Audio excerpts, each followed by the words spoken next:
Hello mes stars, j'espère que vous allez bien. Moi en tout cas ça va super, je suis juste trop contente de vous retrouver pour cette toute première vidéo YouTube. Enfin, pour ceux qui ne me connaîtraient pas, je m'appelle Laetitia, j'ai 22 ans et je suis une passionnée de l'amélioration de soi, que ce soit à l'intérieur comme à l'extérieur. Donc sur mes réseaux, je vous donne tout un tas de conseils et d'inspiration pour glow up et enfin devenir la meilleure version de vous-même, notamment à travers le sport, le bien-être et la gestion de votre image. Et pour ceux qui viennent de mon Instagram ou de TikTok d'ailleurs, vous m'avez certainement découvert à travers ma série 6 mois pour sécher, dans laquelle j'ai partagé pendant 180 jours mon quotidien avec vous et je vous ai documenté ma transformation physique pendant laquelle j'ai perdu plus de 8 kilos. Suite à cette série, vous étiez extrêmement nombreux à avoir tout un tas de questions, comme par exemple comment j'ai tenu pendant ces 6 mois, comment j'ai géré ma diète, etc.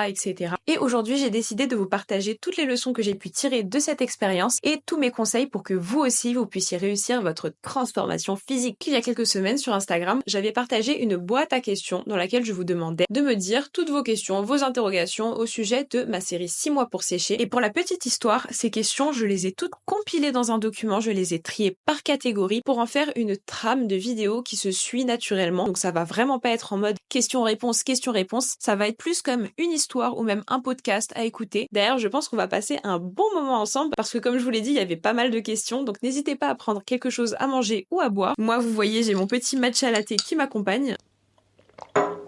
Et j'ai vraiment essayé de faire en sorte que cette vidéo soit la plus agréable possible pour vous à regarder. Comme je vous l'ai dit, c'est ma toute première vidéo YouTube, donc n'hésitez pas à me dire en commentaire vos suggestions d'amélioration, ce que vous avez pu penser de la vidéo, si vous avez envie que j'aborde d'autres sujets peut-être, à mettre un petit like, à vous abonner, à activer la cloche, je vous en serai très reconnaissante. Et si ce n'est pas le cas, me suivre sur mon Instagram et sur mon TikTok, @risingleti. Sans plus attendre, commençons cette vidéo et ouvrons le premier chapitre de cette histoire que j'ai nommé 6 mois pour sécher l'avant. S'il y a bien une chose à savoir qui est très importante pour recontextualiser tout ça, c'est que j'ai eu des TCA pendant des années. D'ailleurs, vous le savez certainement déjà si vous me suivez sur les réseaux sociaux parce que j'en ai parlé de manière un petit peu sporadique sans jamais rentrer trop dans les détails puisque c'est quand même un sujet qui est difficile à aborder pour moi. C'est un sujet intime, mais aujourd'hui j'ai décidé de vous en parler un petit peu plus et de vous refaire rapidement une timeline pour que vous compreniez comment j'en suis arrivée à cette série de 6 mois pour sécher. Je ne vais cependant pas rentrer encore une fois dans les détails. Je compte faire une vidéo dans laquelle je vous retrace plus précisément mon histoire avec les TCA et comment je m'en suis sortie, puisque c'est un sujet qui est très complexe, ça a duré des années et des années pour moi, donc ça risque de prendre beaucoup trop de temps si je vous en parle en détail aujourd'hui, donc je réserve ça pour une vidéo à part. J'ai commencé à avoir des troubles alimentaires vers mes 6 ans, à manger en cachette, faire des crises d'hyperphagie, à vouloir me faire vomir, je savais pas encore comment faire à l'époque, mais j'avais déjà la volonté de recracher ce que je mangeais, je m'en voulais de manger, et j'avais envie de perdre du poids. À 6 ans, oui. J'avais une image de moi déjà très dégradée, je me trouvais grosse alors que j'avais même pas encore fait ma puberté. Entre mes 6 ans et mes 9 ans, ce sont aussi mes premiers souvenirs d'avoir une santé mentale très difficile, d'être une enfant malheureuse, de me sentir seule. Je pense que tout ça est apparu un petit peu au même moment. Ça agit comme un cercle vicieux dans le sens où je ne me sentais pas bien, donc ça se répercutait sur ma relation avec la nourriture et inversement, ma relation avec la nourriture n'allait pas bien et donc ça me déprimait plus ou moins. Mais c'est vraiment à partir de mes 9 ans que tout ça s'est cristallisé et que j'ai commencé à avoir de gros troubles alimentaires. Donc là, ce n'était pas juste des crises où je mangeais un peu en cachette, mais j'ai commencé à être anorexique. À 9 ans, tout simplement, j'ai arrêté de manger. Je voulais maigrir. J'avais une obsession avec la maigreur et j'y pensais matin, midi et soir. Je voulais être maigre. Je voulais perdre le plus de poids possible. Et donc, je ne mangeais plus rien. J'ai commencé à cette époque à faire du sport à outrance. Donc ouais, dès mes 9 ans, je faisais dans ma chambre des centaines et des centaines de jumping jacks, des abdos. J'ai commencé à faire des programmes, vous savez, à la maison pour perdre du poids, des programmes sportifs. Et ça a duré de mes 9 ans à mes 12 ans. Vers mes 12 ans, fait le passage de l'anorexie à la boulimie, puisque quand on se prive pendant des mois et des années, le corps ne le supporte plus et au bout d'un moment, il se dérègle et j'ai commencé à avoir de plus en plus de fringales qui devenaient incontrôlables. C'est comme ça que j'ai eu mes premières crises de boulimie, à la suite desquelles je rendais ce que j'avais mangé. Et petit à petit, donc à partir de mes 12 ans, j'ai fait de plus en plus de crises de boulimie. C'est comme ça que, au fur et à mesure, j'ai arrêté d'être anorexique puisque je faisais H24 des crises. Cette période-là, j'étais toujours obsédée par la maigreur. Je voulais toujours maigrir, mais en fait, les fringales étaient devenues tellement fortes que c'était juste impossible pour moi de ne plus manger. Je ne pouvais plus, je n'y arrivais plus. Et cette période-là, donc à partir de mes 12 ans, ça a été la pire période pour moi, c'était horrible. Ma santé mentale, elle était au plus bas et je suis passée d'une quarantaine de kilos à plus de 70 kilos en 1 an et demi. Pour l'image que j'avais de moi-même, comment vous dire que c'était très difficile, sachant que j'étais toujours obsédée par la maigreur et par le fait de perdre du poids. Et à cette époque-là, j'avais des restes quand même de mon anorexie dans le sens où, par exemple, je ne supportais pas de manger en public. Je mangeais uniquement en cachette et souvent je mangeais uniquement quand je faisais des crises de boulimie, mais elles étaient devenues tellement régulières que forcément, je reprenais du poids. J'avais beau essayer de me faire vomir, le corps il stocke quand même plus ou moins. Donc j'ai repris 30 kilos et j'avais honte. J'avais honte de reprendre du poids, j'avais honte de manger et j'avais honte de perdre le contrôle puisque quand on parle de troubles alimentaires, je pense que cette notion de contrôle est très importante à prendre en compte parce que quand j'étais anorexique, ça me permettait d'avoir le contrôle sur quelque chose dans ma vie et ça me rassurait. Et le fait de ne plus réussir à avoir ce contrôle, donc de perdre le contrôle, pour moi c'est comme si je perdais tout parce que c'était une des dernières choses qui vraiment me rassurait à cette période-là et qui m'aidait à tenir. Ma santé mentale s'est vraiment complètement dégradée. Par contre, à cette époque, je continuais à faire du sport et j'en faisais même davantage puisque je me disais mais il faut absolument que je brûle toutes ces calories que je mange. Donc je continue à faire du sport à outrance, toujours à la maison, et il me semble que vers 13 ans, j'ai eu quand même un petit passage où j'ai été inscrite en salle de sport, mais je faisais uniquement du cardio. J'y allais avec ma mère, voilà, pour essayer d'avoir une activité physique, vu que bon, elle avait vu que j'avais repris 30 kilos, donc elle se disait qu'il y avait un problème, quoi. Mais je n'étais toujours pas dans la musculation, hein. Ça, c'est arrivé bien plus tard. À partir de mes 14 ans, j'ai commencé à remonter la pente. Ça a commencé petit à petit à aller de mieux en mieux. Ça ne veut pas dire que j'étais guérie, loin de là, mais je pense que, ouais, entre 12 et 14 ans, j'ai touché le fond et à partir de mes 14 ans, petit à petit, c'est remonté. À cette époque-là, je faisais toujours des crises de boulimie H24. Vraiment, c'était tous les jours, hein, et je mettais même des réveils la nuit pour faire des crises de boulimie, dites-vous. Dès que j'avais une ouverture, dès que j'étais un petit peu cachée, j'en profitais pour faire mes crises et pour craquer, pour me laisser aller. Mais au niveau santé mentale, ça commençait à aller mieux puisque à cette période-là, j'ai fait un test de QI. J'ai eu un diagnostic de THPI. Ça m'a aidé déjà un petit peu à mieux me comprendre, à comprendre mes souffrances. Je sais que ça fait débat le sujet des HPI, etc. Mais moi, en tout cas, c'est mon expérience. Ça m'a énormément aidé. J'irai plus loin. Je pense que ce diagnostic m'a sauvée. Parce que si je n'avais pas eu cet élément pour m'accrocher à quelque chose, je pense que je serais tombée encore plus bas et qui sait si je serais encore là à l'heure actuelle. Donc ce diagnostic à 14 ans, il m'a aidé à déjà remonter la pente au niveau de ma santé mentale, mais au niveau des troubles alimentaires, c'était toujours très difficile. Par contre, j'ai commencé à avoir des modèles différents. Avant, je voulais être la plus maigre possible, mais vraiment la peau sur les os, etc. C'était ce type de physique qui m'inspirait. Et petit à petit, j'ai commencé à m'intéresser à des physiques beaucoup plus fit. Toujours très minces, hein, proche de la maigreur, mais déjà un petit peu plus épais, avec de la définition, etc. quoi. Je pense que j'ai commencé à aller à la salle de sport vers mes 15 ans, si je dis pas de bêtises, mais je faisais n'importe quoi à cette époque-là. Je faisais toujours beaucoup de cardio et je commençais un petit peu à aller sur les machines. Et à l'époque, c'était beaucoup plus difficile que maintenant d'accéder à de l'information au sujet du sport, de la musculation, alors que maintenant c'est beaucoup plus facile. Comment vous dire que j'étais complètement perdue et je faisais un petit peu selon mon instinct, je faisais n'importe quoi. Mais au moins ça a été mon premier contact donc avec la musculation, de plus ou moins loin on va dire. Et petit à petit j'ai commencé à accumuler plus de savoir au sujet du sport et de la musculation. J'ai commencé à accumuler plus de savoir sur la nutrition aussi. Et je dirais qu'à partir de mes 16 ans, j'ai commencé à avoir une pratique beaucoup plus réfléchie et construite de la musculation. Donc ça a été encore un step dans mon évolution, ça. Parce que par exemple, avant la nourriture pour moi, c'était moins je mangeais, le mieux c'était. Alors que avec la pratique de la musculation, j'essayais de manger pour atteindre mes objectifs. J'avais conscience qu'il y avait cette notion de macronutriments, de total énergétique et forcément, si je voulais des résultats, si je voulais progresser à la salle, il fallait que je mange un minimum. Ça m'a aidé à un peu me remettre les idées en place à ce niveau-là. Donc à partir de mes 16 ans, j'ai fait de moins en moins de crises de boulimie. Avant, je faisais des crises tous les jours, plusieurs fois par jour, et à partir de mes 16 ans, il me semble que j'en faisais une, voilà, toutes les 2 semaines, 3 semaines. J'étais toujours boulimique, mais les crises étaient beaucoup moins régulières, vous voyez, donc niveau santé mentale, ça allait mieux. Par contre, je refusais toujours de prendre du poids. En fait, c'est pas que je refusais, c'est juste que c'était impossible psychologiquement pour moi de me voir prendre trop de poids. Donc, systématiquement, je mangeais jamais moins de 1600 calories par jour. Allez, 1800 au plus haut, on va dire. Et pour moi, 1800, c'était énorme. Alors que j'aurais eu besoin de manger plus pour progresser, pour atteindre mes objectifs, etc. Mais psychologiquement, pour moi, à cette époque, c'était impossible. Donc, cette période de je vais à la muscu, mais je mange quand même pas et tout, ça a duré jusqu'à mes 19 ans. Et à mes 19 ans, j'ai fait ma première prise de masse. Alors je mets entre guillemets parce que certes j'ai augmenté mes calories et j'avais jamais autant mangé de calories à cette époque. Je pense que je suis montée au plus haut à 2200 calories, mais j'ai pris seulement 6 kilos si je dis pas de bêtises. Parce que, encore une fois, j'étais fixée sur l'image que j'avais de moi-même et c'était très difficile de me voir prendre des kilos. Sachant qu'en plus, moi, j'ai une mauvaise génétique, je stocke vraiment dans les pires endroits. Donc, ceinture abdominale, cuisse. Dès que je prends des kilos, je les vois et je trouve ça ignoble. Donc, je n'ai pas supporté et j'ai très vite arrêté ma prise de masse. Mais mine de rien, ça nous montre une chose, c'est qu'à cette époque-là, je le savais qu'il fallait que je mange pour progresser. En fait, je le savais depuis un moment déjà, mais là, c'était devenu plus concret. Et j'avais essayé de le mettre en application, mais clairement, le problème, il était dans ma tête. Donc, je voulais bien faire les choses, mais encore une fois, les TCA, c'est psychologique. C'est dans la tête. Moi, s'il y a bien un truc qui m'énerve, c'est les go muscu qui sont moralisateurs et qui viennent nous dire ouais, mais les TCA, ça n'existe pas, c'est une question de volonté. Mais chut, tais-toi, vraiment, tais-toi.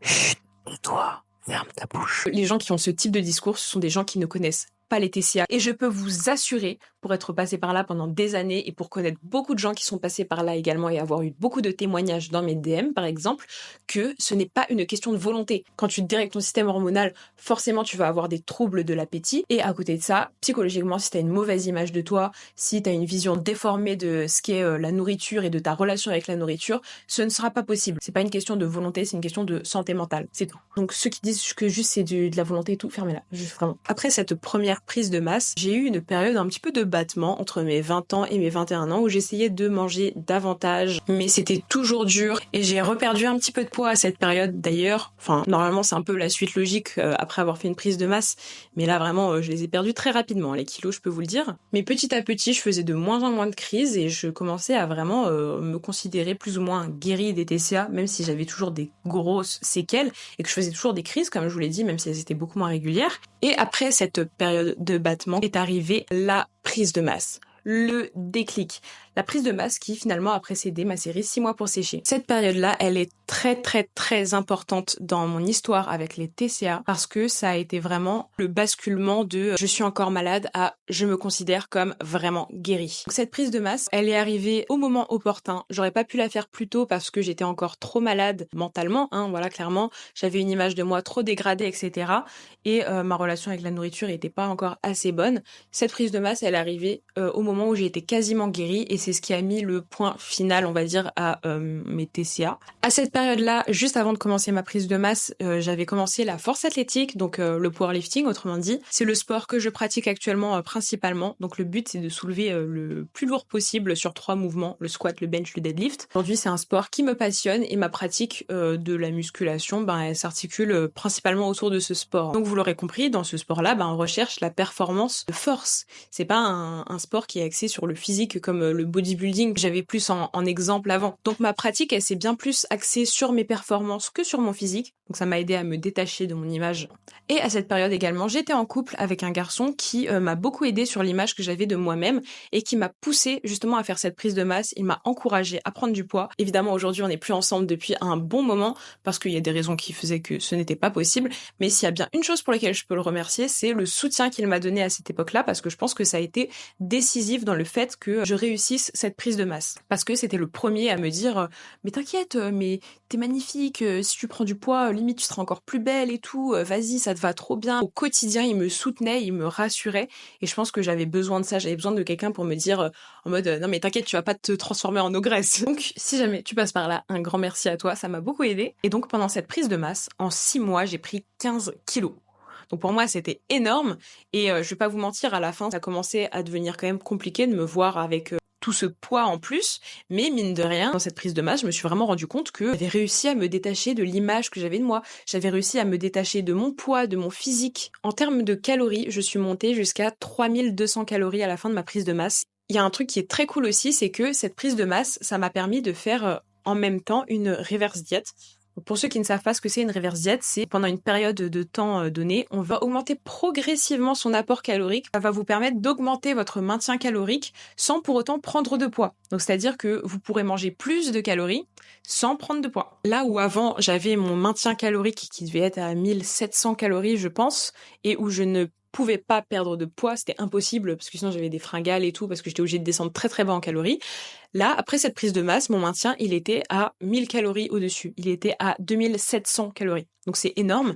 Et ça a impacté vraiment positivement ma qualité de vie puisque ça m'a permis de pouvoir manger plus au quotidien, me faire des recettes qui me faisaient plus plaisir sans prendre de poids. Vraiment, cette prise de masse, elle m'aura aidé à la fois sur le côté pratique et réel de la chose, sur le fait que je peux manger plus, donc c'est plus facile, mais aussi sur l'image que j'avais de mon corps, comme je vous l'ai dit, dans le sens où je me suis complètement détachée de mon image et je me suis dit, ok, tout pour la perf, quoi. Et depuis cette prise de masse, je n'ai plus refait une seule crise de boulimie, et cette prise de masse, elle a constitué une scission dans mon parcours. Après ma prise de masse, je n'ai plus jamais eu de crise de boulimie, j'avais plus aucune fringale, juste parfois j'avais envie de manger tel ou tel aliment, j'avais envie de me faire plaisir et je le faisais, il y a pas de souci, ça rentre dans le cadre d'une diète équilibrée. Aujourd'hui, je pense être en mesure de dire que je suis guérie des TCA, pour de bon. Alors certes, quand pendant des années et des années, tu as eu des troubles alimentaires, forcément t'as toujours plus ou moins des séquelles, j'ai toujours un petit peu peur de retomber dedans, mais ce sont des peurs qui je pense sont rationnelles et qui sont même pas liées en fait à ma relation avec la nourriture.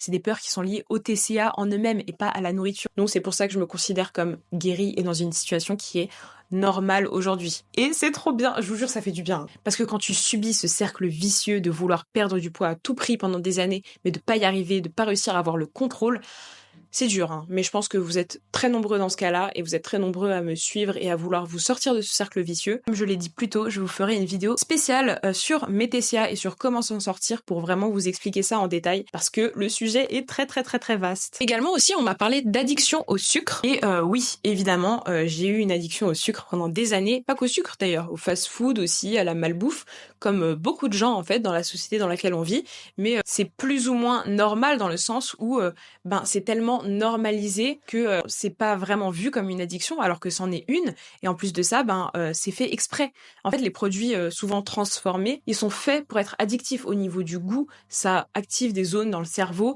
qui font que vous allez en revouloir et plus vous allez en avoir, plus il va y avoir de l'accoutumance aussi, donc plus il va vous en falloir.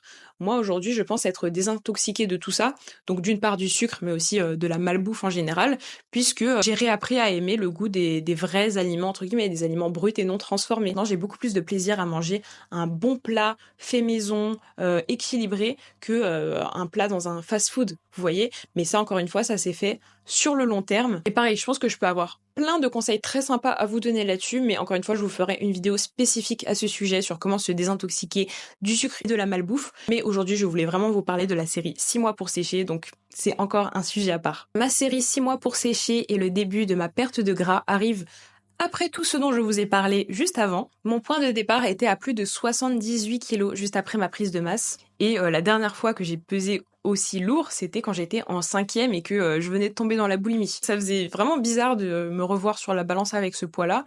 C'est le principe d'une prise de masse, donc j'étais pas surprise non plus. Et le fait de faire une sèche, faire une perte de gras, c'était la suite logique des choses finalement après cette longue prise de masse.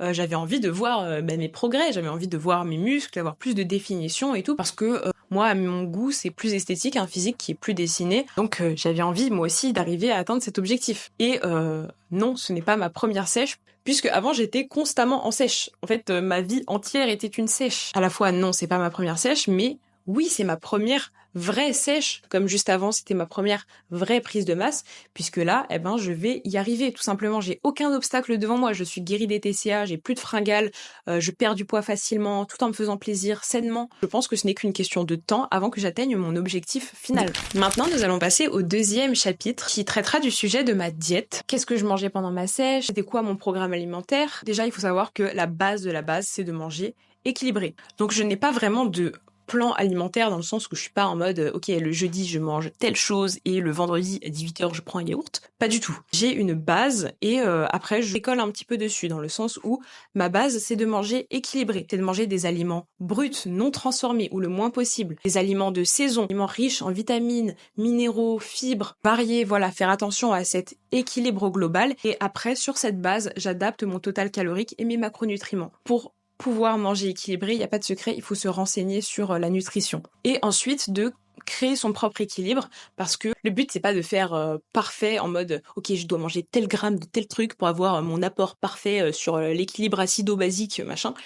Non, C'est juste d'avoir les clés, d'avoir le savoir et de pouvoir ensuite faire au mieux en vous disant ok bah tel aliment c'est bien mais faut pas que j'en mange à haute dose non plus parce que sinon ça peut être mauvais pour ma santé et tout. En fait, il y a aucun aliment qui est interdit techniquement, mais c'est juste une question d'équilibre encore une fois. Vous allez voir, je vais beaucoup utiliser ce mot, mais je pense que c'est le plus important, cette notion d'équilibre. Ensuite, ce que j'ai fait, c'est que j'ai calculé mon total calorique, donc mes besoins caloriques de maintien, donc le nombre de calories que je dois manger pour maintenir mon poids. Vous pouvez retrouver assez facilement des calculateurs et des formules en ligne, ainsi que la répartition de mes macronutriments. Pareil, ça, pour le faire, vous pouvez très facilement trouver des ressources en ligne. Sur mon compte Insta, d'ailleurs, dans ma série Objectif Body Goal, j'ai tout expliqué. Petit à petit, j'ai baissé mes calories jusqu'à trouver le nombre de calories que je devais manger par jour pour perdre approximativement maximum 500 grammes par semaine. Parce que si vous voulez perdre du gras ou perdre du poids, il n'y a pas de secret. La chose principale à mettre en place, c'est le déficit calorique. C'est-à-dire manger moins de calories que ce dont votre corps a besoin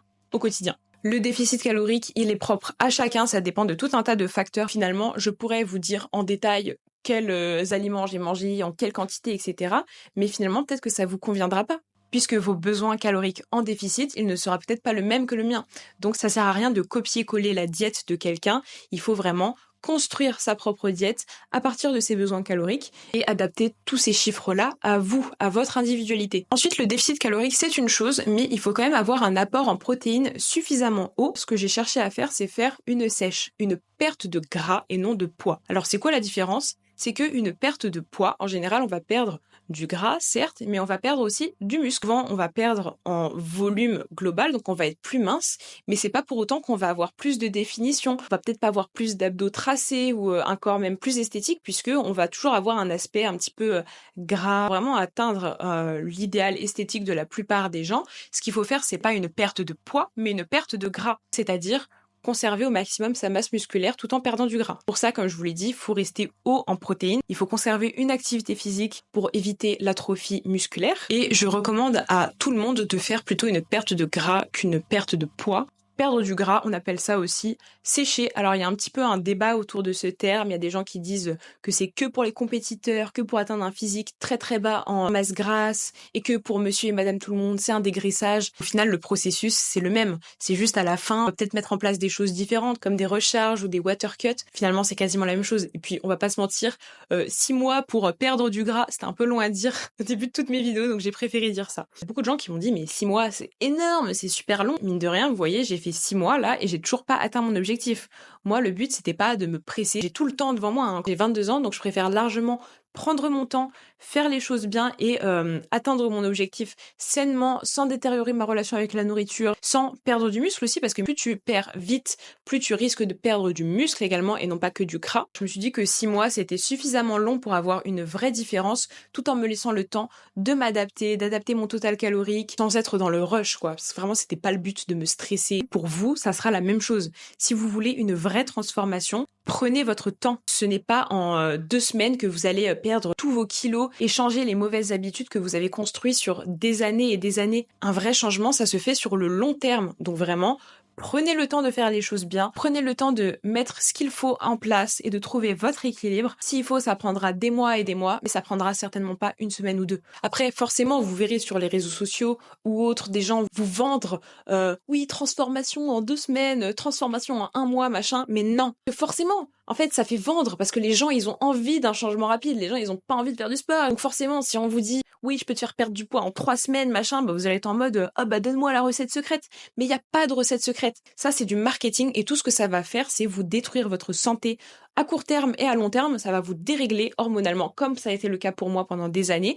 Et au final, non seulement vous allez reperdre le poids perdu, mais en plus de ça, plus les années vont passer et plus vous prendrez du poids et vous aurez un appétit déréglé puisque ça va dérégler votre corps tout simplement, en fait, de vous priver comme ça à outrance sur le court terme. Donc juste pour récapituler sur la diète, 4 conseils principaux. Numéro 1, s'informer. Numéro 1, se renseigner, s'informer sur la nutrition, essayer de croiser les sources le plus possible pour vraiment vous construire une base de données mentales qui va vous permettre, vous, de trouver votre équilibre. De 2, prioriser vraiment votre santé, des bons aliments qui vont faire du bien à votre corps et de temps en temps des petits plaisirs. C'est vraiment la base d'une diète, que ce soit en perte de gras ou en prise de masse. Numéro 3, adapter votre diète à vos besoins qui sont individuels et ne pas recopier la diète de quelqu'un. Point par point, ça ne marchera aura pas. Et numéro 4, prendre votre temps. Nous allons maintenant passer au 3e chapitre de cette vidéo, intitulé Les difficultés, motivation, fringale, vie sociale, 3 petits points. Clairement, la question qui est le plus revenue, c'est comment tu as pu tenir 6 mois?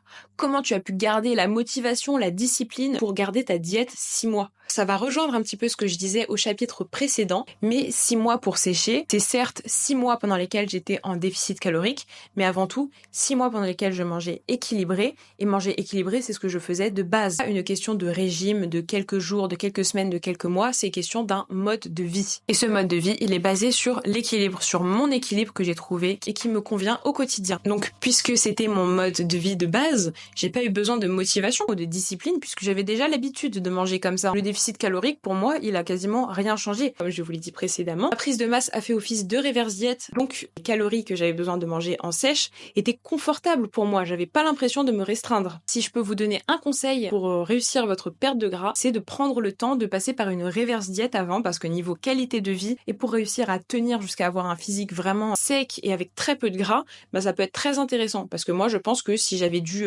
être à 1600 calories par exemple pour faire ma sèche, je n'aurais pas réussi, ça aurait été impossible. Alors que là pour moi je ne les ai même pas sentis passer les 6 mois pour vous dire. Mais par exemple si vous avez beaucoup de fringales et que ça vous semble impossible de tenir 6 mois, c'est que certainement votre appétit est déréglé et qu'une reverse diète vous ferait le plus grand bien. À côté de ça pareil, le fait de prendre mon temps, j'avais pas de pression. Je me disais pas c'est l'été dans 2 semaines ou c'est la rentrée, je sais pas, du coup faut que je perde du poids là en 3 semaines. Non, j'étais en mode tranquille, je prends le temps qu'il me faut. De toute manière, je suis détachée de mon image, donc que ça prenne 1 mois ou 6 mois, je peux bien attendre. Pour réussir sa perte de gras, en fait, il faut pas se mettre la pression, parce que plus vous voudrez faire parfait, plus vous voudrez contrôler, plus votre corps, au bout d'un moment, il va vous dire stop, et vous risquez d'envoyer tout balader et de devoir tout recommencer, comme ça qu'on rentre dans le cercle vicieux des TCA. Et quand je parle d'équilibre aussi, faut savoir que des fois, si j'avais envie de sortir, par exemple, manger avec des potes, bah je le faisais. Je le faisais juste pas tous les jours, évidemment. Fallait que ça rentre dans le cadre du mode de vie équilibré et pas que ça compense mon déficit calorique et qu'au final je sois plus en déficit calorique. Mais une fois de temps en temps, eh ben je m'autorisais ce qu'on appelle des cheat meals. Mais moi j'aime pas trop ce terme de cheat meal parce que ça fait trop à part. Pour moi c'est vraiment dans la diète. Parce que ça peut être un repas avec de la famille. Ça peut être aussi je me prends un petit cookie à la boulangerie parce que j'ai envie de ça pour le goûter. Ça peut être là je me prends une boisson à Starbucks pour travailler. Mais juste il faut que ça reste occasionnel. Et il y a des gens qui auront besoin d'en prendre un peu plus souvent pour tenir et ils auront besoin donc d'un peu plus de temps pour faire leur transformation physique. Mais je pense que de totalement se priver de ces plaisirs-là, à part si vous préparez une compétition, évidemment, ça va juste être contre-productif, encore une fois, et que c'est le risque de tomber dans les TCA. Finalement, ma vie sociale, je n'avais pas de mal à la gérer. C'est même arrivé que j'accompagne des amis qui, eux, mangeaient par exemple au McDo et moi, je prends rien à manger. De toute façon, je mange pas au McDo de base. Ça m'empêchait pas de passer un bon moment avec eux. Ça m'est arrivé aussi de sortir pour des anniversaires, de boire un verre, de manger au restaurant. Et au final, ça n'a pas impacté ma transformation, vous voyez, puisque j'ai quand même perdu 8 kilos. Tout ça, ça rentre dans l'équilibre. Une erreur courante pour les personnes qui entament une perte de gras, c'est d'être dans la mentalité tout ou rien. Par exemple, on peut boire un verre sans finir la bouteille, faire un resto et choisir une option saine ou pas prendre 15 desserts. Le fait de vouloir trop se priver, c'est comme ça qu'on arrive à des craquages en se disant foutu pour foutu, je finis tous les gâteaux du placard. Donc encore une fois, il faut faire passer l'équilibre en priorité. Quand on commence une transformation, on a tendance à être hyper motivé et à vouloir faire parfait pour y arriver le plus vite possible, mais croyez-moi, ce n'est pas comme ça que vous allez réussir. Autre chose aussi qui, moi, personnellement, m'a aidé à tenir et qui pourrait peut-être vous aider, c'est de penser avant tout à sa santé. De me dire que, en fait, à chaque fois que je mange au fast-food, etc., ce sont des aliments qui n'apportent aucun nutriment à mon corps. Mon corps, il a besoin de ça pour vivre. Il a besoin de ça pour fonctionner au quotidien. Moi, j'aime mon corps, je le respecte. On parle beaucoup de se respecter, surtout nous les femmes. Et je pense que le respect de soi-même, ça passe avant tout par le respect de son corps à travers ce qu'on lui donne, à travers le fait de ne pas l'empoisonner et l'intoxiquer, par exemple avec des drogues, la cigarette, l'alcool, tout ça c'est du poison pour le corps, donc c'est vraiment à limiter au maximum. Et si vous voulez vraiment chérir votre corps, la première chose c'est de lui donner l'énergie dont il a besoin pour fonctionner au quotidien. En plus de ça, dites-vous bien que l'alimentation, ce que vous mangez, ça va constituer les petites briques et le ciment de votre renouvellement cellulaire. Donc, c'est-à-dire que votre corps entier, il se renouvelle petit à petit, voilà, comme le bateau de Thésée. Et donc, au final, ce que vous mangez, c'est littéralement ce que vous deviendrez. Ça, je sais que c'est quelque chose qui m'aide à faire les bons choix. Par exemple, quand je suis au supermarché, des fois, je vais avoir envie, je sais pas, de manger des chips, des gâteaux, mais tout de suite, je vais me dire bah c'est pas le bon choix pour mon corps. Je le respecte et je l'aime pour tout ce qu'il est capable de faire pour moi au quotidien. Donc je vais choisir l'option qui va le remercier pour tout ce qu'il fait pour moi. Au niveau des difficultés que j'ai pu rencontrer pendant ces 6 mois, honnêtement, j'en ai pas eu énormément puisque comme je vous l'ai dit, je les ai pas sentis passer les 6 mois. J'avais pas l'impression de me restreindre. Mais quand même, le fait de compter ses calories, mine de rien, ça représente une charge mentale. Après, c'est une habitude à prendre, c'est pas si compliqué que ça. Et le fait d'atteindre ses quotas, des fois j'avais envie de,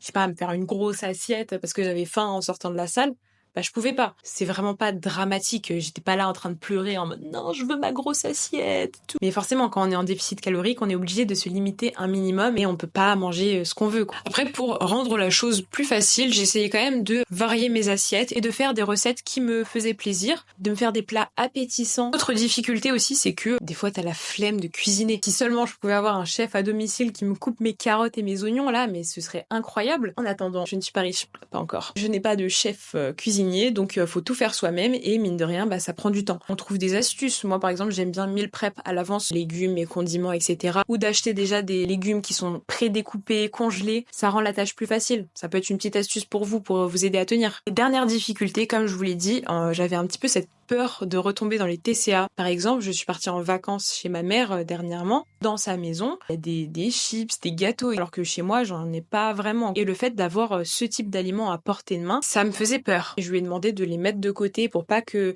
je les ai dans mon champ de vision. Et honnêtement, je pense pas que j'aurais craqué. Peut-être j'en aurais mangé un petit peu pour me faire plaisir. J'aurais pas fait une crise de boulimie comme à l'époque. Mais rien que le fait de savoir qu'il y avait ça à portée de main et qu'il y avait la possibilité que je fasse une crise, ça me stressait. J'ai beau être guérie des TCA, j'ai encore des séquelles à l'heure d'aujourd'hui. Je pense que de toute manière, j'aurai des séquelles à vie parce que forcément, j'ai été un peu traumatisée de mon expérience. Mais encore une fois, c'est pas comme si je faisais vraiment des crises. J'ai peur de faire des crises, mais j'en fais pas. À présent, nous allons passer à mes conseils pour sécher. Donc des conseils supplémentaires en plus de ceux que je vous ai déjà donnés depuis tout à l'heure. On m'a demandé, est-ce que c'est indispensable de prendre des compléments alimentaires? Déjà, il faut différencier les compléments qui ont une base scientifique solide de ceux qui sont construits sur un petit peu du vent. Dans les compléments alimentaires pour lesquels des effets bénéfiques ont été prouvés à de maintes et maintes reprises par la science, nous avons la créatine, nous avons les probiotiques,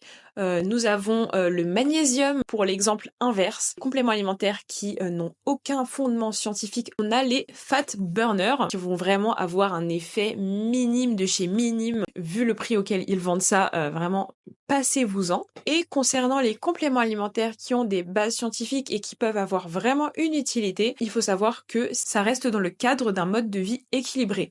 Le plus important pour remplir vos besoins quotidiens, c'est de manger équilibré. Typiquement, des complexes de vitamines et de minéraux, ça peut être cool si vous avez des carences, mais en général, vous pouvez trouver tout ce dont vous avez besoin dans l'alimentation. Il faut juste bien manger. Et en plus de ça, les vitamines et les minéraux, ils agissent ensemble. Souvent, une vitamine, elle va être plus biodisponible en étant associée à une autre vitamine. Et en général, la nature est bien faite. Donc, dans les aliments eux-mêmes, vous allez pouvoir avoir une biodisponibilité maximale. Biodisponibilité, petite parenthèse, c'est la capacité du corps à absorber le nutriment. Donc par exemple, si vous avez un nutriment mais qui n'est pas biodisponible, bah en fait il va servir à rien parce que vous allez le remettre dans les toilettes, quoi. Et dans certains compléments alimentaires, des marques d'entrée de gamme vraiment qui vendent leurs compléments pas chers, de 1, les formulations ne vont pas être optimales et va pas y avoir une très grande biodisponibilité parce que les formes de vitamines et de minéraux, parce que souvent il y a plusieurs formes, ne vont pas être les plus optimales et au contraire ils vont choisir les moins chères et en général ça peut même être des fois toxique. Je pense par exemple à l'oxyde de fer qui peut être littéralement dangereux en fait et il y aura pas toutes ces associations qui font que ça va maximiser la capacité du corps à absorber toutes ces vitamines et ces minéraux. Donc, faut privilégier une alimentation saine et équilibrée. Mais par exemple, la créatine, on en retrouve dans la viande en petite quantité, mais ça peut être intéressant de se supplémenter parce que c'est impossible d'en avoir beaucoup dans l'alimentation et en l'occurrence, ça permet d'augmenter sa force et sa masse musculaire et ça a tout un tas de bénéfices même si vous cherchez à perdre du poids. Donc, ça peut être très intéressant. Cependant, il y a des gens qui la supportent très mal et ça peut être bien de faire une prise de sang aussi avant pour voir si vous avez déjà pas un taux de créatinine qui est haut. Créatine, ça peut être intéressant. Magnésium aussi, parce qu'il y a beaucoup de gens qui sont un déficit là-dessus. Vitamine D, surtout en hiver, pareil. Et probiotiques, pareil, pour la santé intestinale. D'ailleurs, Mon partenaire Brain Effect propose des probiotiques de qualité optimale et du magnésium aussi de qualité optimale. Les probiotiques, c'est pour la santé intestinale, la digestion, ça a tout un tas de bénéfices vraiment. Et vous avez moins 15% sur tout le site avec le code RisingLetty tout attaché. Donc n'hésitez pas à aller jeter un œil. Et eux, c'est vraiment des compléments alimentaires de top qualité. Pareil, un petit conseil, si vous souhaitez vous supplémenter, peu importe le complément alimentaire, choisissez de la qualité. Vraiment, on a tendance à un petit peu sous-estimer le prix des choses maintenant avec la fast fashion, etc. On se dit direct, dès qu'on voit un truc un peu cher, ah mais non, c'est trop cher et tout. Mais la qualité a un prix. Et quand on parle de santé, de bien-être, je pense que c'est important de pas choisir des entrées de gamme. Surtout comme je vous l'ai expliqué, des fois il y a des produits là-dedans que les marques mettent qui sont littéralement dangereuses pour vous. Donc choisissez de la qualité si vous souhaitez vous supplémenter. Ensuite, au sujet du jeûne intermittent, alors on m'a posé la question si je faisais du jeûne intermittent parce que dans certaines de mes vidéos de ma série, je ne mangeais pas de petit déjeuner. Alors non, je ne pratique pas le jeûne intermittent au quotidien, sachant que le jeûne intermittent, pour ceux qui ne connaissent pas, c'est en gros pendant une certaine période de la journée, on ne va pas manger et on va manger uniquement sur des plages horaires prédéfinies. Il y a des bénéfices au jeûne, mais ça peut être bien aussi de le faire de manière ponctuelle, de jeûner quelques heures pour laisser le temps à son intestin de se reposer un petit peu, mais au quotidien, ça peut ou ça peut ne pas convenir à tout le monde. Moi, en l'occurrence, je mange quand j'ai faim. Donc si j'ai faim le matin, je vais manger. Si j'ai pas faim le matin, je ne vais pas manger. Même si j'essaye quand même globalement d'équilibrer mon apport calorique sur la journée pour ne jamais avoir faim et pour éviter les pics de glycémie, etc. Mais par exemple, si vous faites un déficit, ça peut être intéressant parce que ça va vous permettre de moins manger, tout simplement. Parce que si vous mangez pas le matin, forcément, vous sautez un repas, donc ça fait moins de calories. Et je sais qu'il y a certaines personnes qui réussissent à faire leur déficit sans être frustrées de cette manière, puisque en fait, le fait de sauter le petit déjeuner, juste, ça les impacte pas trop. Donc ça peut être intéressant là-dessus, mais encore une fois, il faut tester et trouver ce qui vous convient à vous. Il n'y a pas de méthode miracle, hein. C'est pas magique ou quoi, le jeûne intermittent. Ça peut convenir à certains comme ça peut ne pas convenir à d'autres. Dites-moi en commentaire si ça vous intéresse que je fasse une vidéo plus en détail sur le jeûne intermittent parce qu'il y a pas mal de choses à dire sur ce sujet, je trouve. Pour des petits conseils recettes, je suis en train de réfléchir très sérieusement à vous écrire un livre de recettes parce que c'est vrai que moi je suis quelqu'un qui adore cuisiner et c'est une passion pour moi, la cuisine, la pâtisserie aussi, et je pense que je pourrais vous donner plein de petites recettes très sympas. De toute manière, vous pouvez regarder dans ma série, voilà, j'en ai fait plein, il y a plein de recettes qui vous ont plu et je continue d'en poster régulièrement sur mon compte Instagram et mon compte TikTok. Et les recettes que je poste sur mon compte Instagram, ce sont celles qui m'ont le plus plu, que je refais le plus souvent en général, donc n'hésitez pas à aller voir ça et soyez patients parce que le livre de recettes risque d'arriver très bientôt. Et puisqu'on parle de recettes, une des clés vraiment qui va vous permettre de réussir votre transformation physique, c'est de prendre le temps de cuisiner et de faire des recettes qui vous font plaisir. Donc vraiment, comment ne pas craquer, se faire plaisir, il faut y aller progressivement et intelligemment. On prépare pas de compétition, les gars. Wow, on se calme. Je sais que vous êtes archi motivés et que dans votre tête vous dites mais si, je vais faire comme si je préparais une compétition, comme ça va trop bien marcher et tout. Mais c'est pas comme ça que ça marche, je vous assure, pas du tout. Et ça, c'est le meilleur moyen pour rater encore une fois. Prenez le temps de faire ça sainement. C'est la clé pour que votre transformation soit durable et tout simplement soit réussie. Maintenant, nous pouvons passer aux leçons que j'ai apprises pendant ces 6 mois. Donc ça va être une partie peut-être un petit peu plus personnelle. Déjà, si j'avais une chose à dire, c'est que si je devais tout recommencer, je referais tout pareil. Et je parle pas seulement de ma sèche, je parle pas seulement de ma prise de masse, je parle de tout parce que de passer par les TCA, ça m'a fait me rendre compte à quel point c'était important de prendre soin de son corps et que en fait, si on faisait les choses pas bien, forcément on allait en récolter les conséquences. C'est ce qui m'est arrivé et maintenant je ne referai plus cette erreur. Et si je suis assise ici aujourd'hui à vous dire tout ça, c'est pour vous aider avec mon expérience pour que vous n'ayez pas à passer par là. Donc vraiment, écoutez-moi. Là, je suis en train de vous économiser des années de souffrance et de galère, hein, vraiment. Aujourd'hui, sur les réseaux sociaux, alors on trouve tout ce qu'il faut, niveau information sur la nutrition, sur le sport, nanana, mais je trouve que limite on tombe dans un truc où ça en devient trop, dans le sens où on vous pousse tout le temps à vouloir faire mieux, à vouloir faire plus parfait, à optimiser, à perfectionner. Alors dans un sens c'est bien parce que l'accès à l'information maintenant est facile, mais dans un autre sens ça devient culpabilisant parce que j'entends au final très peu de personnes parler d'équilibre, vous dire que c'est normal des fois de faire des sorties, par exemple, d'aller au restaurant, etc. Et que c'est pas quelque chose de mal. Il y a trop de discours culpabilisants. Si j'ai fait cette série 6 mois pour sécher, c'était pour vous montrer aussi à travers mon expérience, ma diète, que c'était possible de perdre du poids tout en se faisant plaisir. Là, il y a des gens qui me répétaient en boucle, mais tu manges beaucoup trop, tu vas jamais y arriver. Mais en fait, je pense que ces gens-là, en fait, ils ont tellement été formatés par ce discours des réseaux sociaux, comme quoi, si tu fais pas tout parfait, tu vas pas y arriver, qu'en fait, je leur en voulais même pas. Parce que je me disais, c'est presque de l'endoctrinement au final. Forcément, tu entends tout le temps un truc, tu vas penser que c'est vrai, alors que pas forcément. Et même les gens qui vous donnent des conseils sur l'alimentation, etc., ils sont pas tout le temps parfaits. Je parle bien, encore une fois, de monsieur et madame tout le monde. Je parle pas des personnes qui préparent des compétitions, etc., parce que là, c'est un sujet différent. Et c'est pas fait pour tout le monde, hein. Le fait de faire des compétitions de bodybuilding, faut vraiment être accroché et faut avoir une bonne relation avec la nourriture parce que sinon c'est la porte ouverte pour tomber dans des TCA mais comme pas possible. Aujourd'hui, je considère avoir réussi le challenge. J'ai perdu du poids, j'ai perdu 8 kilos. Et ce défi, qu'est-ce qu'il m'a apporté finalement? Déjà, ça a été un moment de partage parce que vous avez été extrêmement nombreux à me rejoindre pendant ce challenge, à rejoindre la communauté. Donc ça m'a fait très plaisir et de voir que ça a aidé des gens, que le message que je souhaitais transmettre et dont je vous ai parlé juste avant, il vous impactait positivement. Et ça, c'est super cool. C'est pour ça que je fais ça, en fait. C'est pour vous aider, avant tout. Mais moi, également, qu'est-ce que ça m'a apporté? Déjà, un physique qui me plaît, puisque mon idéal esthétique, c'est un physique avec de la définition musculaire. C'est un physique pas trop gras. Mais pour ça, j'avais besoin de passer par une prise de masse. Et aujourd'hui, je suis contente d'avoir été patiente, puisque je suis en train, petit à petit, de me rapprocher de mon objectif final. Psychologiquement aussi, me prouver que j'en étais capable. Parce que mine de rien, quand on passe par des années et des années de TCA, on commence à douter de ses capacités, on commence à se dire mais est-ce que je vais vraiment y arriver? Mais oui, en fait, j'ai réussi. J'avais juste besoin de faire quelques petits ajustements avant. Et finalement, ça m'a servi moi-même de leçon et ça m'a confirmé que pour atteindre mes objectifs, il fallait que je suive la voie de la santé et du lâcher prise. Plus vous allez vouloir contrôler, plus vous allez vouloir faire parfait, plus après vous allez avoir des gros craquages et plus vous rentrerez dans des cercles vicieux. On revient toujours un peu à ce truc d'équilibre, de patience, mais ça, ce sont vraiment les leçons que moi j'ai tirées de cette expérience et que je veux vous partager aussi parce que pour moi c'est le plus important. À un moment donné, j'avais fait dans ma story Instagram un sondage où je vous demandais qui d'entre vous avait déjà eu des TCA ou était en plein dedans.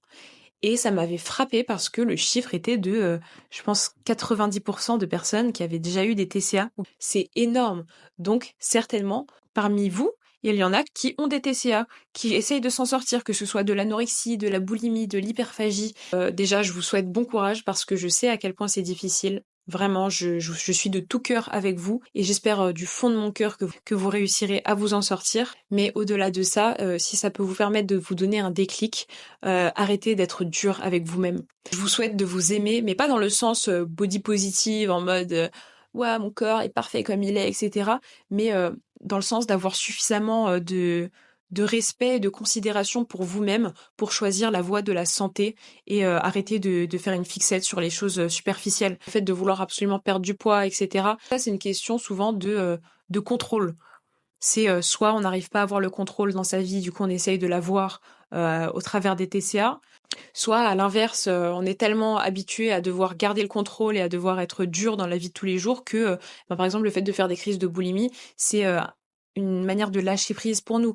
Et tout ça, en fait, il y a des causes très profondes psychologiques qui sont impliquées là-dedans. Et le premier pas, c'est déjà de se déculpabiliser là-dessus, de se dire que vous n'êtes pas seul. Voilà, je suis moi aussi. J'en ai souffert aussi. Anorexie, boulimie, j'ai tout eu. Au-delà de ça, comme je vous l'ai dit, plus de 90%. 90% des gens qui me suivaient avaient déjà eu des TCA. Donc, ce n'est pas une honte, c'est une maladie et vous pouvez en guérir. Ayez espoir et ayez la volonté de vous en sortir, vous y arriverez. Mais vous n'y arriverez certainement pas en ayant toujours et toujours plus de contrôle, mais au contraire en lâchant prise et en privilégiant votre santé. D'ailleurs, je parle de TCA et quand on pense au TCA, on pense tout de suite à des gens qui sont empêtrés dans une anorexie ou qui sont à 30 kilos la peau sur les os ou au contraire quelqu'un qui vraiment va manger sans arrêt, etc. Mais ça, ce sont les côtés extrêmes des TCA. Mais pour moi, c'est le fait faire des régimes à répétition, de vouloir se priver à répétition, etc., d'avoir une vision déformée de son corps, ce sont déjà des TCA. C'est juste qu'on met pas le mot là-dessus. Et je pense que c'est pareil aussi pour des gens qui veulent faire une transformation physique, qui arrivent pas forcément, qui ont pas mal de fringales, etc. Les conseils que je donne, ils s'appliquent pour à la fois les extrêmes et à la fois les gens qui commencent à peine et qui ont du mal. Ou même les gens qui n'ont pas encore essayé, ça peut vous servir aussi. Je pense qu'on est tous concernés par ça finalement parce que c'est une question d'être humain. Parce que forcément, voilà, le corps il est fait d'une manière à vouloir nous protéger, notre cerveau. Voilà, si on le prive pendant trop longtemps de nourriture, il va être en mode waouh, qu'est-ce qui se passe? Il va nous faire manger et c'est comme ça qu'on rentre dans des cercles vicieux. Vraiment, les gars, prenez soin de vous. Prenez soin de votre santé parce que ça n'a pas de prix. Vaut mieux prendre un petit peu son temps et faire une vraie transformation sainement qui va vous durer que de faire un régime en se disant allez, d'ici le mois prochain, j'ai atteint mon objectif alors que vous savez très bien que c'est peine perdue et que ça sera encore et encore la même chose. Prenez votre temps. Voilà, appliquez les conseils que je vous ai dit. Ce sont ça les clés pour réussir. Je le redis, mais je suis de tout cœur avec vous. Je vous souhaite de réussir vraiment, vraiment, genre vraiment, vraiment, vraiment. Je souhaite du plus profond de mon cœur et je fais une petite prière pour vous. Amen. Que vous puissiez réussir dans vos objectifs, mes stars. Bon, maintenant, on va passer à une partie un petit peu plus légère puisque j'ai eu 2-3 questions sur le côté vraiment sport. Déjà, je suis contente parce que pendant ma sèche, ma progression au niveau de la force athlétique ou même de la musculation, quoi, le fait d'avoir une bonne masse musculaire, etc., elle a pas trop été impactée. J'ai continué de progresser en force athlétique et plus que même je ne l'aurais imaginé. Et j'ai l'impression d'avoir même pris du muscle alors que j'étais en déficit calorique pendant 6 mois, quoi. Donc vraiment très cool, je suis super contente là-dessus. J'ai hâte d'atteindre mon objectif de taux de masse grasse, donc encore perdre un petit peu de gras, pour repartir en prise de masse et là exploser tous mes PR et être vraiment en mode vas-y on y va, quoi. Parce que bon, c'est cool, j'ai continué à progresser, mais mine de rien, je sais que forcément quand je serai en surplus calorique, ça va décoller encore plus et j'ai très hâte. Au niveau de mes objectifs en powerlifting, alors je n'ai pas de chiffres en particulier, voilà, c'est juste de progresser petit à petit, parce que le power, moi je le vois comme moi contre moi, mais dans le bon sens, pas un combat contre moi-même. Réussir à avoir la discipline pour continuer dans cette pratique, même si des fois c'est difficile, ça se passe pas comme prévu, voilà, en fonction de ma forme du jour, etc. Le powerlifting, comme beaucoup de sports, je pense, c'est dur psychologiquement parce qu'on a des jours avec, des jours sans, mais rien que pour savourer les jours avec, eh ben, j'essaye de persévérer dans les jours sans. Et pour moi, c'est une belle allégorie de la vie, hein, le powerlifting. C'est des fois, ça se passe pas bien, des fois, ça va pas, on a envie de tout arrêter. Mais en fait, non, faut persévérer parce que derrière les nuages se cache le soleil, vous voyez. Et voilà, clairement, moi, je fais pas ce sport pour prouver quoi que ce soit à quiconque. Même si quand j'ai commencé, je pense qu'il y avait un petit peu cette notion de prouver que j'étais forte, prouver que je pouvais me défendre, prouver que voilà, j'étais en béton et tout, alors que maintenant, plus le temps passe, plus ça va mieux et je ressens moins le besoin de me protéger. Après, il est vrai que, alors à court terme, j'aimerais passer les 80 kilos au bench, sachant que je suis à un peu plus de, je suis à 75 kilos là, les 140 kilos au squat et au deadlift. Voilà, les 3 plates. Et à long terme, après, mes barres de rêve, ce serait 100 kilos au bench. Mais le jour où j'ai ça, mais je suis trop heureuse, quoi. Et 200 kilos au deadlift et 180 kilos au squat. Vraiment, mais c'est mon rêve. Genre vraiment, je m'imagine en train de passer ces barres et je me dis, mais si je fais ça un jour, mais waouh! Après, on verra bien, hein, parce que c'est pas dit que j'y arrive même juste un jour, parce que c'est quand même des très très grosses barres. Mais bon, je suis quelqu'un de persévérant et je vais essayer de vraiment atteindre cet objectif en mode esprit shonen. Et on m'a demandé si je savais faire des tractions. Alors il faut savoir que à un niveau bas, on va dire, les tractions, plus ton poids de corps va être élevé, plus ça va être difficile parce qu'en fait, il faut soulever son propre poids du corps, comme les dips par exemple. Par contre, ce qu'on voit dans les compétitions de niveau national, international, c'est que plus les catégories de poids sont élevées, donc par exemple, quelqu'un de 120 kilos, eh ben, il va avoir tendance à avoir un total plus élevé que quelqu'un qui pèse moins lourd. Donc en fait, ça s'inverse avec quand tu montes en niveau. Mais en l'occurrence, quand t'as un niveau comme le mien, parce que moi je pratique pas le street lifting de base, c'est pas du tout mon truc, et ben quand t'es lourd, c'est difficile de faire le mouvement. Et en l'occurrence, avant ma prise de masse, j'avais déjà un peu de mal, mais pendant ma prise de masse, ça devenait très compliqué, hein. Traction, j'en passais genre à 78 kilos, mais j'en passais une ou deux, quoi, et encore en galérant. maintenant que j'ai perdu du poids, j'ai pas réessayé depuis longtemps, donc je pense que je me suis grave améliorée, mais c'est pas mon truc. Sachez que voilà, les tractions, si vous galérez dessus, c'est normal, c'est un mouvement qui est compliqué. Encore une fois, avec les réseaux sociaux, on a l'impression que tout le monde est trop fort et tout le monde arrive à faire 50 000 tractions d'affilée et 50 000 muscle-up et tout, mais pas du tout. Je les travaille plus depuis un bon moment parce que c'est pas du tout ma priorité, mais j'ai plein de tips pour progresser là-dessus. J'aurais plein de conseils à vous donner, donc n'hésitez pas à me dire si vous voulez une petite vidéo à ce sujet. Et enfin, nous passons à la dernière partie de cette vidéo qui concerne l'après 6 mois pour sécher. Pareil, à ce sujet, vous m'avez posé tellement de questions, que ce soit sur le format de la série, est-ce qu'il est fini pour toujours, est-ce qu'il va revenir, ou sur mes propres objectifs, est-ce que je vais continuer à perdre du gras, etc. Je vais vous y répondre tout de suite. Donc déjà, pour vous dresser une sorte de bilan final, il faut savoir qu'entre le tout premier et le tout dernier bilan, la série, j'ai perdu exactement 7,2 kg, sachant que je filme cette vidéo à peu près 2 semaines après la fin de la série, et je suis passée sous les 70 kilos. Donc j'ai encore progressé. Et sachant qu'il faut prendre en compte le fait que, comme je vous l'ai dit, vu que j'ai bien fait les choses, je pense avoir même pris du muscle pendant cette période. Donc ça fait un petit peu augmenter le poids, donc j'ai perdu vraiment beaucoup de gras, quoi.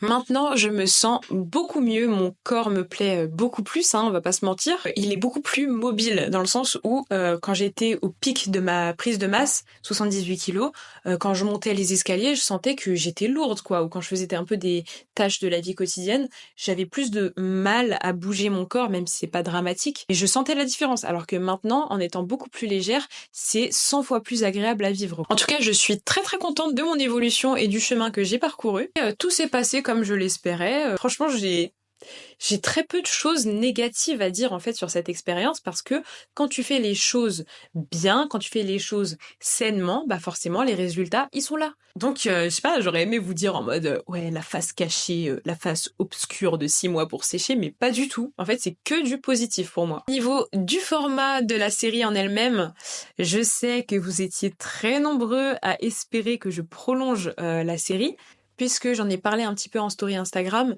mais je vais continuer à perdre du gras. Je n'ai pas atteint mon objectif et je pense en avoir pour encore peut-être 3 mois pour vraiment atteindre l'objectif que je m'étais fixé en termes d'apparence. Vous espériez que je continue le format, mais malheureusement je vais quand même faire une petite pause, étant donné que c'est beaucoup de travail, parce que c'est des daily vlogs, donc je suis obligée tous les jours de filmer tout ce que je fais et de monter, etc. Et ça me prend des heures et des heures, sans vous mentir, et j'ai envie de vous proposer d'autres types de formats, ce qui n'était pas possible pendant ma série 6 mois pour sécher, parce que tous mes efforts étaient concentrés sur ce format-là. Après, je vais quand même vous refaire de temps en temps des vlogs jusqu'à la fin de ma perte de gras. Donc une journée dans mon assiette, une journée avec moi en perte de gras, etc. Mais ça restera occasionnel, je pense peut-être une fois par semaine. Mais vous inquiétez pas, je sais que ça vous plaît ce type de format, donc je vais continuer, évidemment.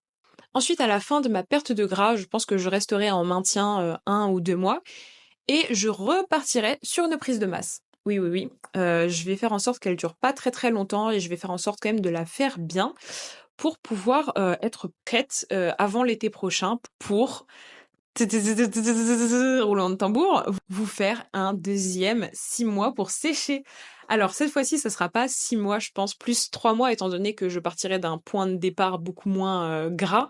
Mais j'ai vraiment très envie de refaire ce format. En plus, si tout se passe comme prévu, que j'atteins mon objectif en termes de masse grasse et que je refais ensuite une prise de masse en faisant les choses bien, je vais vous sortir un physique, les gars. Là, ça va vous motiver pour de vrai, Vous allez voir des abdos en mode tablette de chocolat.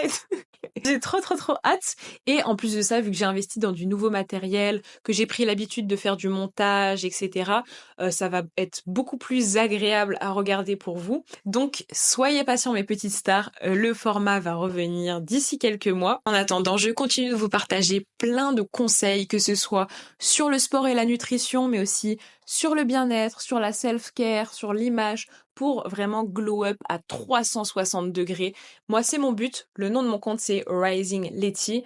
Rising en anglais, ça veut dire s'élever et c'est l'objectif que j'ai, c'est de m'élever moi et d'en profiter pour vous donner tous les conseils possibles et inimaginables que je peux retrouver pour que vous aussi, vous puissiez atteindre tous vos objectifs et devenir vraiment la personne que vous avez toujours rêvé d'être. Donc, si jamais vous n'êtes pas abonné à mes réseaux sociaux, n'hésitez pas à aller vous abonner à mon compte Instagram, @risingletty, et à mon compte TikTok, parce que je mets quand même des vidéos différentes sur les deux. Et pour ceux qui ne me suivent pas sur ma chaîne YouTube, n'hésitez pas à vous abonner également, parce que je vais essayer de vraiment être très régulière sur YouTube, donc vous sortir au moins une vidéo par semaine sur tout un tas de sujets. D'ailleurs, si vous avez des petites idées de vidéos ou de thèmes que vous aimeriez que j'aborde, dites-le moi en commentaire et je vous écouterai. Sur ce, on va enfin mettre un point final à cette belle histoire qui est 6 mois pour sécher. En tout cas, je tenais à vous adresser un grand merci pour votre soutien.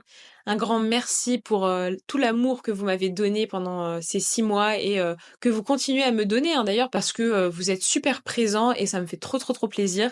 Et sachez que maintenant que j'ai du matériel adapté, pour ceux qui ont suivi mes petites aventures de matériel, vous savez de quoi je veux parler.